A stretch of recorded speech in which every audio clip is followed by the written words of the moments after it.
नमस्कार दोस्तों, मैं अर्चना मिश्रा आज करेले की रेसिपी शेयर कर रही हूँ। ये रेसिपी बहुत ही वायरल हो रखा है फ्रेंड्स, और जहाँ भी आप इस रेसिपी को देखेंगे सबके सब 1.5 लीटर तेल 1 लीटर तेल कढ़ाई में डालते हैं और बिल्कुल डीप फ्राई कर देते हैं। और मैं बहुत ही कम तेल में, मतलब मैं ऐसा नहीं कहूँगी कि 1 चम्मच में, लेकिन हाँ 2-3 चम्मच तेल में ही मैं आपको ये रेसिपी देने वाली हूँ। और ये जो करेला है वो बहुत ज़्यादा टेस्टी बना, और इसको आप स्नैक्स में भी खाएंगे ना तो बिल्कुल भी कड़वा नहीं बनेगा। मतलब करेला है तो थोड़ा सा कड़वा तो होगा ही, मीठा तो बिल्कुल भी नहीं होगा, चीनी डाल के नहीं बनाएंगे, लेकिन इसको आप खा सकते हैं, बहुत ज़्यादा कड़वा नहीं लगेगा आपको और बहुत ही मज़ा आएगा। तो चलिए रेसिपी स्टार्ट करते हैं। तो इस करेला को बनाने के लिए सबसे पहले लेंगे एक चाकू। तो आज करेले छोटे हैं तो चाकू भी छोटा है। और ये जो करेला लेना है फ्रेंड्स, सबसे पहले आपको ये ध्यान रखना पड़ेगा, जब भी आपको ये रेसिपी बनाना हो तो मार्केट से आप छोटे छोटे करेला लाइएगा। जितना छोटा मिल जाएगा उतना बढ़िया है, और डंठल लगा हुआ होना चाहिए। तो डंठल वाला आप चुन के ध्यान से लाइएगा मेरी तरह। तो मैंने इसमें चुन के लेके आई थी जितने छोटे मुझे मिल पाए, इससे ज़्यादा छोटा नहीं था तो मैंने इतने बड़े बड़े लिए हैं, लेकिन इसमें एक भी बीज नहीं है। तो आप छोटे वाले करेला लीजिएगा, मतलब 3-4 इंच का ही लीजिएगा, मतलब 3 इंच का हो। और इधर देख सकते हैं आप, मतलब आधा से थोड़ा ज़्यादा ही कट लगाना है। मतलब आगे से जिधर से डंठल है ना, उधर से कम 1.5 इंच आपको छोड़ देना है, और उसके बाद बाकी का कट लगाना है। तो एक कट आप लगाएंगे इस तरह से, एक कट लगाएंगे डीप लगाएंगे ताकि दोनों साइड से कट जाए, और उसके बाद फिर आप 3 कट लगाएंगे तो आपके 6 टुकड़े में आपका करेला कट जाएगा। तो चलिए आपको दिखा देते हैं हाथ से काट के। तो पहले एक टिप को काट लेंगे, थोड़ा सा ही, बहुत ज़्यादा बर्बाद करने की जरूरत नहीं है। और उसके बाद इस तरह से बीच से कट करेंगे, और उसके बाद 3 कट करेंगे, मतलब थोड़ा थोड़ा करके 3 पार्ट में आपको काट लेना है। और नीचे 1.5 इंच लगा हुआ रहना चाहिए, जिधर से जड़ है ना उधर से 1.5 इंच लगा रहना चाहिए। तो आप देख सकते हैं इधर से काट लिया है, और बीच में तो एक साइड से आप 2 चीरा लगाएंगे और उसके बाद 3 लगाएंगे। तो इस तरह से आपके करेले जो है वो 6 टुकड़े में कट जाएंगे। आप देख सकते हैं 1 2 3। तो पहले उसको हाफ हाफ कर लेना है, उसके बाद 3 में डिवाइड करेंगे तो आप 6 टुकड़े में आपका करेला कट जाएगा। तो इससे ज़्यादा पतला मत करिएगा, नहीं तो फिर वो टूट सकते हैं।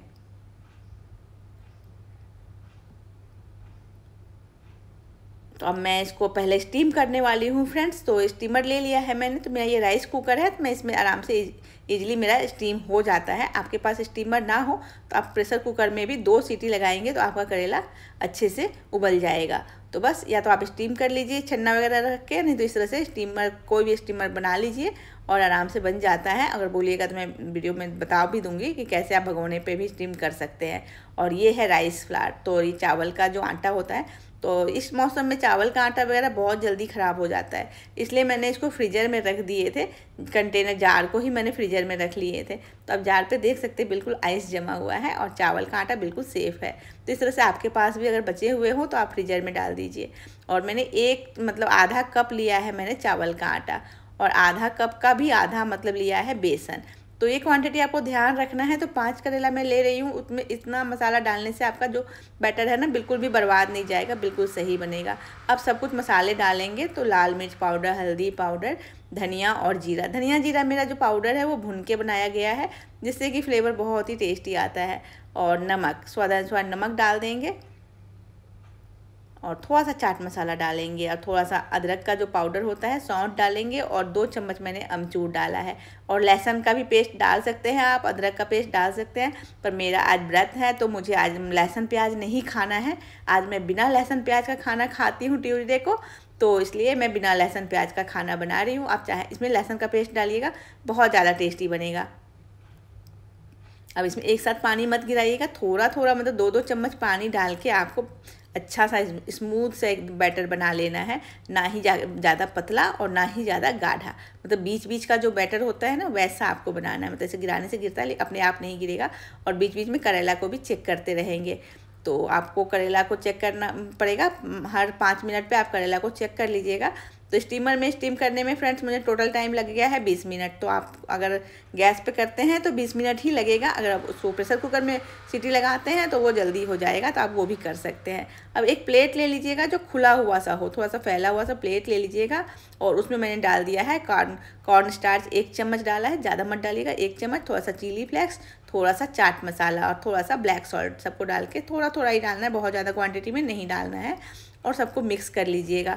अब जो करेला को हम चेक कर लेंगे, और एक बार हम पलट देंगे करेला को, जिससे कि दोनों साइड से अच्छे से स्टीम हो जाए। तो करेला को ओवर कुक नहीं करना है और कच्चा भी नहीं रखना है। तो आप खोक डाल के देख लीजिएगा इस तरह से, फोक अगर अच्छे से इंसर्ट हो जाता है तो आपका जो करेला है वो कुक हो गया है। तो अब मैंने गैस बोल रही हूँ मैं, तो स्टीमर को बंद कर दिया है और करेले को इस तरह से छान लिया है, रख लिया है, जिससे कि पानी उसका रिमूव हो जाए, ट्रे में रख दिया है। और इसको मैं फ्रिज में 1 घंटे के लिए रख दी थी। इससे क्या होगा, जो स्टीम करने की वजह से करेला हमारा सॉफ्ट हो गया है, तो वो 1 घंटे में आपका जो करेला है वो थोड़ा सा फिर से हार्ड हो जाएगा। वो कुक तो हो गया है स्टीम की वजह से, लेकिन अगर हम सॉफ्ट को एकदम से बनाएंगे ना तो हमारा करेला टूट सकता है। तो 1 घंटे के लिए आप उसको, या 1.5 घंटे के लिए भी आप उसको फ्रिज में रख सकते हैं। और 1-1.5 घंटे के बाद आप उसको निकालिएगा और फिर इस तरह से जो हमने चावल के उसका कॉर्न स्टार्च का बनाए थे सूखा मसाला, उसमें रैप कर लीजिएगा और उसके बाद डिप करना है। डिप करने से पहले आप एक पैन में सरसों का तेल डाल दीजिएगा, 3-4 चम्मच के इतना, और उसको अच्छे से धुएंदार गरम कर लीजिएगा। और उसके बाद जो हमने चावल के मतलब कॉर्न स्टार्च में जो डिप करके रखे थे उसको अपने इस बैटर में डिप करिएगा इस तरह से, और अच्छे से डिप कर लीजिएगा। उसके बाद जो एक्स्ट्रा वाला जो बैटर है उसको निकाल दीजिएगा और हाथों से मतलब अंगूठे की सहायता से इसको इस तरह से स्प्रेड कर देना है, थोड़ा सा चौड़ा कर देना है, जिससे पकौड़ा जो फैला हुआ बनेगा बिल्कुल। और इस तरह से आप उसको पैन में एकदम गर्म धुआंधार जो तेल होगा उसमें डालना है। धुआंधार तेल करके आपको ना गैस को कम कर देना है।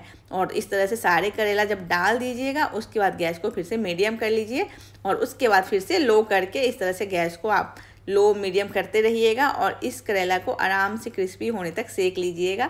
तो मतलब एक बैच में आप जितना भी आपको पैन में अट जाएगा तो मतलब 2 से 3 चम्मच में आपका सारा करेला फ्राई हो जाएगा। तो इस तरह से मैंने 3-3 करके फ्राई किए हैं। और जो एक्स्ट्रा बैटर है उसको आप साइड से निकाल लीजिएगा, दबा के हल्का सा निकाल दीजिएगा और उसके बाद उसको पैन में डाल दीजिएगा इस तरह से। तो फिर जो मैंने बनाए थे ना सूखे पाउडर, तो उसको फिर से उसमें जो बाकी का करेला है उसको रैप कर लिए हैं। तो इस तरह से मसाले भी आपके बर्बाद नहीं होंगे, आपको एकदम नाप के बनाना है जिससे कि मसाले आपके बर्बाद ना हो। और इस तरह से आपका करेला बहुत ही टेस्टी बनेगा, बहुत कम तेल में बनेगा। तो बिना डीप फ्राई किए हुए ही ये करेला इतना ज़्यादा टेस्टी बन रहा है फ्रेंड्स, तो इसको हम डीप फ्राई क्यों करें। तो बस देखा आपने 2 से 3 चम्मच तेल में ही करेला बन गया और पैन में अभी तक तेल पड़ा हुआ है। तेल को ये बिल्कुल भी नहीं सोखता है, बहुत कम तेल में ही आपका ये करेला फ्राई हो जाएगा। बस गैस का आपको ध्यान रखना है, मीडियम टू लो कर दिएगा और बीच बीच में हाई भी कर लीजिएगा, क्योंकि फिर बहुत ज़्यादा आप अगर गैस को स्लो रखेंगे ना तो ये फिर सॉफ्ट सा बन जाएगा। तो वैसे चावल का आटा डला हुआ है तो ये क्रिस्पी ही होगा, तो बहुत ही टेस्टी बनेगा। हाँ, डीप फ्राई जब करते हैं उतना ज़्यादा क्रंची नहीं बन पाएगा ये, और क्रिस्पी होगा जैसे पकोड़े होते हैं वैसे क्रिस्पी होगा।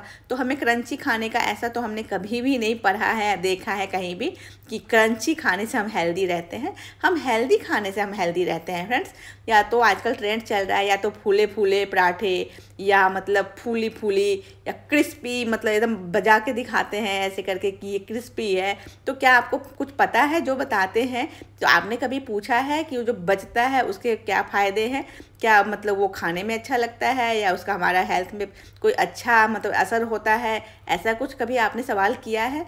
तो फ्रेंड्स, इन सब चीज़ों में मत पड़िए और कम तेल में खाना बनाइए, कम मसाले में खाना बनाइए और टेस्टी और हेल्दी बनाइए। तो मेरा मकसद है कि मैं आपको कुकिंग सिखाऊं, टेस्टी खाना खिलाऊं, बट कम तेल मसालों के साथ बनाऊं और कम मेहनत में बनाऊं। तो इस तरह से मैंने आपके लिए करेला की रेसिपी लेके आई हूं फ्रेंड्स। और इसको जब आप सर्व करेंगे ना तो इसको बच्चे भी बहुत प्यार से खाएंगे। करेला है तो थोड़ा सा कड़वा होगा और उसमें कोई शक नहीं है, तो करेला है तो कड़वा ही होगा, मीठा नहीं होगा, लेकिन उतना ज़्यादा कड़वा नहीं होता है क्योंकि हमने स्टीम कर लिए थे। और हरी मिर्च ले लिया है और उसको भी इसी में डाल देंगे।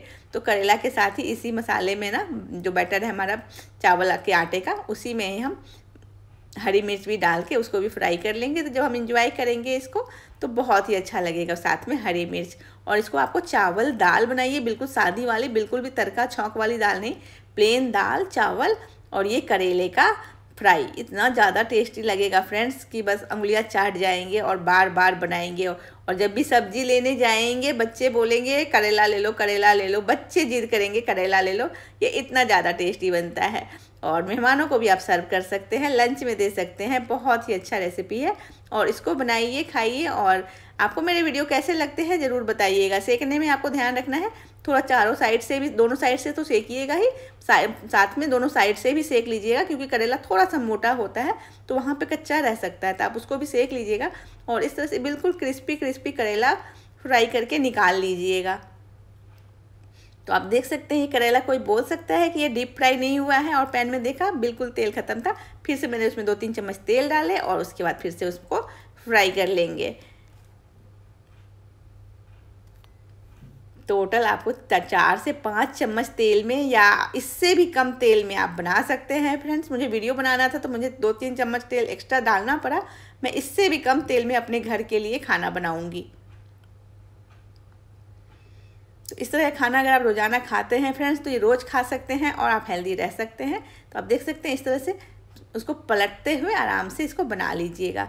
तो ये टेस्टी बहुत ही बनेगा, बहुत ज़्यादा टेस्टी बना था फ्रेंड्स। हम लोग तो मज़ा आ गया। और आप सोच सकते हैं व्रत में हमने बनाया है, मतलब जब हमें व्रत रखते हैं ना, मंगलवार को हम पूरे दिन का व्रत रहते हैं और शाम में हम खाना खाते हैं बिना लहसुन प्याज का, सात्विक भोजन करते हैं। तो उसमें हमने अपने हेल्थ के लिए ही तो व्रत करते हैं ना। व्रत का बहुत सारा फ़ायदा होता है।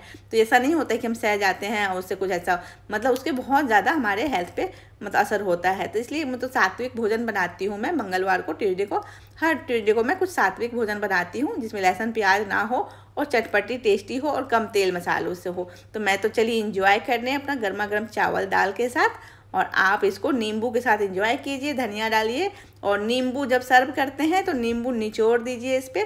करेले के साथ खट्टा बहुत अच्छा जाता है, इसलिए मैंने अमचूर भी डाले थे और साथ में नींबू भी सर्व किए हैं। तो इस तरह से बहुत ही अच्छा लगेगा। आप इसको अगर नींबू के साथ सर्व करेंगे और रेसिपी अच्छी लगी हो, मेरी मेहनत अच्छी लगी हो, तो चैनल को सब्सक्राइब कर लीजिएगा, कमेंट करिएगा और इस तरह की ढेर सारी वीडियो देखने के लिए मेरे चैनल पर बने रहिएगा। अब लास्ट में बारी है मार्क्स देने का। तो फ्रेंड्स मैं इसको 10 में 10 देती हूँ, क्योंकि ये रेसिपी बहुत अच्छी है और इसको आप अपने तरीके से बनाइएगा तो बहुत टेस्टी बनेगा। कम तेल में बनाइए, बहुत टेस्टी बनेगा। और ये रेसिपी 100% वर्क करता है, बहुत अच्छा बनता है। तो इसको मैं 10 में 10 देती हूँ और इसको आप ट्राई करिए, बनाइए। ये आपके घर का एक फेवरेट रेसिपी बन सकता है।